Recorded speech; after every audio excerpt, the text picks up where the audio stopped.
In this video, we're covering radians.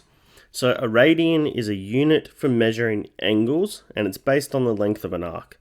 So usually we deal with degrees, or that's probably what you're most commonly used to using, but we can represent angles in the form of radians. Now, when we convert, you can convert between radians and degrees.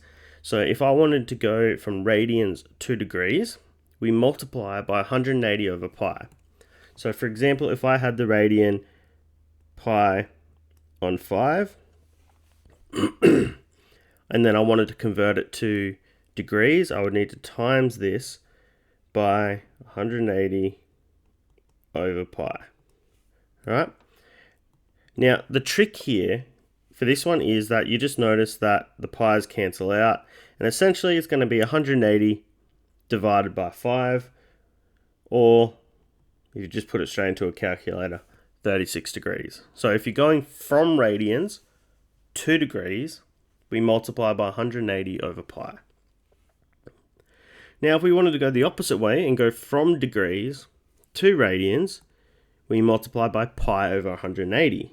So let's say we have something like 135 degrees, and I want to go to radians. I'm going to times this by pi on 180. Okay? Now, there's two ways we could show this answer. So the first way is just to put it straight into a calculator, and you'll end up with something like 2.35619 ... okay? Now, that's in decimals, okay? That's fine. If the question says that round to 2 decimal places, there you go, you're done.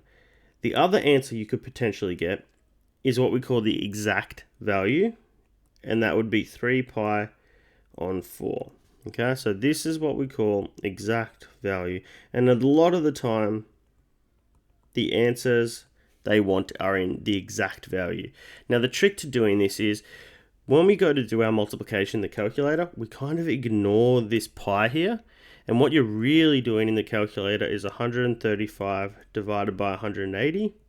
And you end up with 3 over 4. And then you just chuck the pi back on top. Like that. Alright, and it just stays on the numerator. So you end up with 3 pi on 4 is the exact value. So that trick there is just 135 divided by 180. Now that we've started to introduce these exact values, they are very useful when dealing with certain trigonometric questions.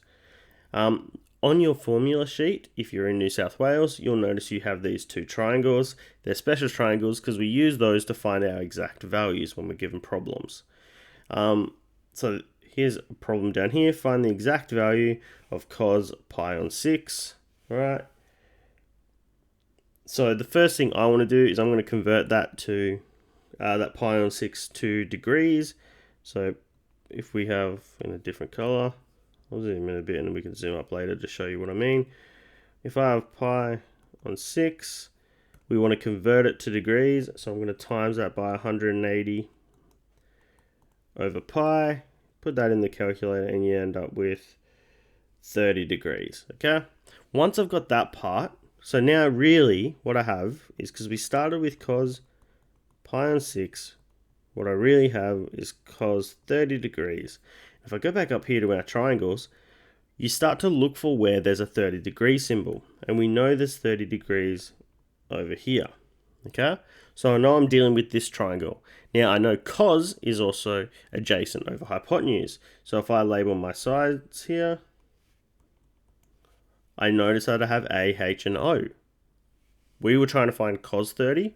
So if I go back down here, I'll zoom out so we can see that triangle at the top. I had cos 30, and I know that cos theta equals adjacent over hypotenuse. So I know that my cos 30 down here must be adjacent over hypotenuse, or root 3 over 2.